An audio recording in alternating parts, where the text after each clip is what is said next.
To me, the true psychological horror really comes from parental denial and what happens when people refuse to tell the truth.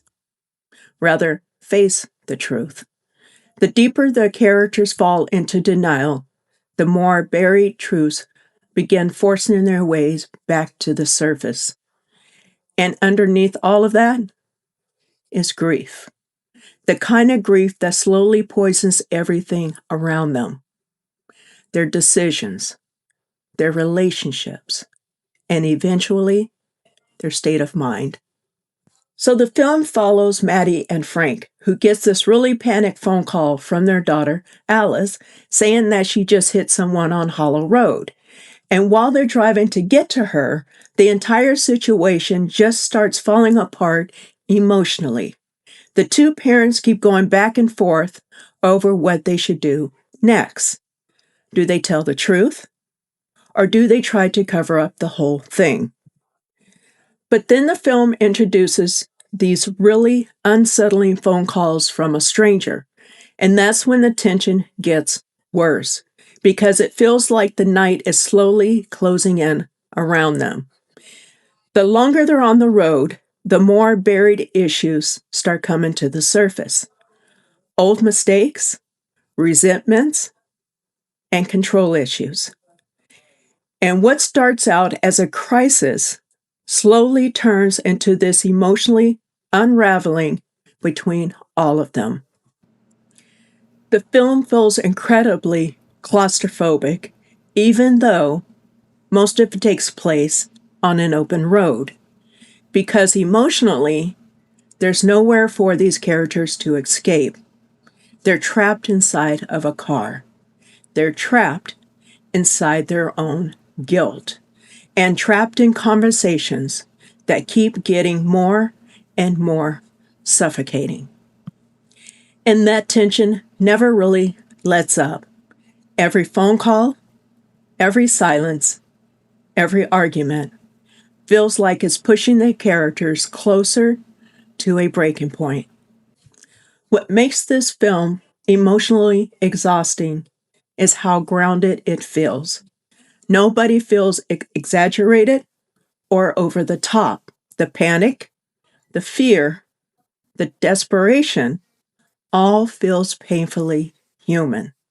It's the kind of slow burn tension where you're constantly waiting for things to fall apart. And even during quieter moments, the film never lets you fully relax.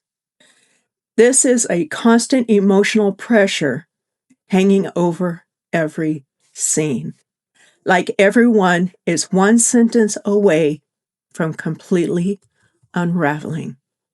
The film explores parental guilt and how protecting someone can quickly become destructive.